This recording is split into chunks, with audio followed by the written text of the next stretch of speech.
Now, 2013 was the last time that Mike Leach and Lane Kiffin met up, both coaching in the Pac-12, with Lane Kiffin at USC and Mike Leach at Washington State. Now, in that matchup, Mike Leach came out on top with his team over USC and Lane Kiffin. Now, who comes out on top in the biggest game in Mississippi college football? We'll have to wait and see.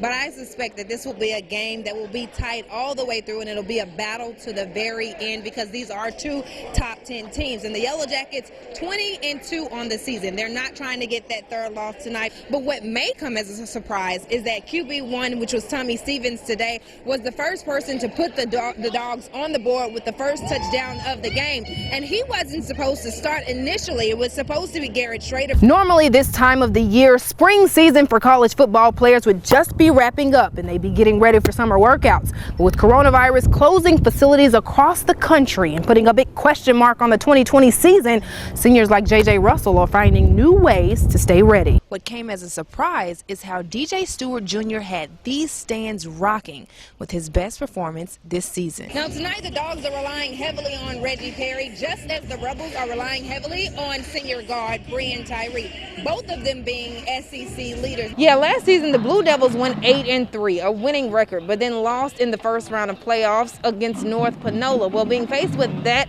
and then possibly not having a season this year because of the pandemic, the Blue Devils are happy and excited to be back out on the field. The Rebels came into their matchup against Florida projected as the underdogs to the 14-9 Gators. But the Rebels proved the doubters wrong with their 17-point win at the Pavilion today. And this is how the Land Sharks got it done.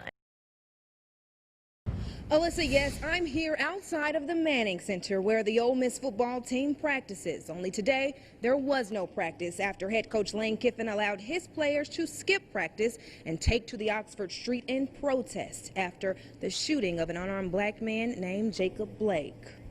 We out here something bigger than catch a bus.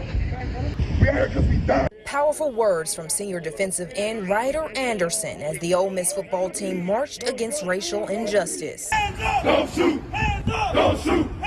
Don't shoot! Even after the protest, players took to Twitter to make sure their voices are heard with tweets like this from junior defensive back Jaquazi Walker that reads, "We will no longer be suppressed." And this one from senior tight end Kenny Yeboah, who tweeted, "Ole Miss football will continue to keep taking the proper steps towards equality. This is just the beginning. Believe me, we are going to keep pushing." Freshman defensive back Jalen Denton added that Coach Kiffin encouraged his team to stand up for what they believe in, joining his team as they marched. Don't shoot! Don't shoot! Don't shoot! Don't shoot! Black lives matter! Black lives matter! Black lives matter! Black lives matter! Later, the official Twitter for the Ole Miss football team released a statement that pushes against police brutality and for change.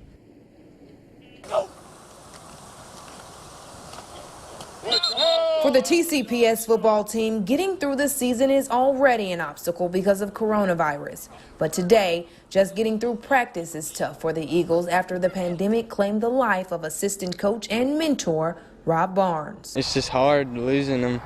Everybody looked up to him, so it's just been a rough day. It's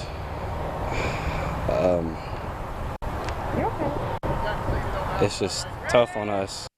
Assistant football and track coach Rob Barnes focused on making athletes faster, but also became a mentor along the way. He was more than just a coach. He was a motivator. He was an inspirational guy. He was a father figure. He was all of those things wrapped up in a great man. But in a tweet today, head coach and friend Sean Holliday announced that Coach Barnes lost his fight with coronavirus. The team motto this year is #4him, a message that stands for playing for God and each other. But now Coach Holliday and the players added him, Coach Barnes, to the reasons they play. The guys said, "Coach, we got to go to work." So because that's what Coach Barnes would have did. He would have came out and he would have went to work.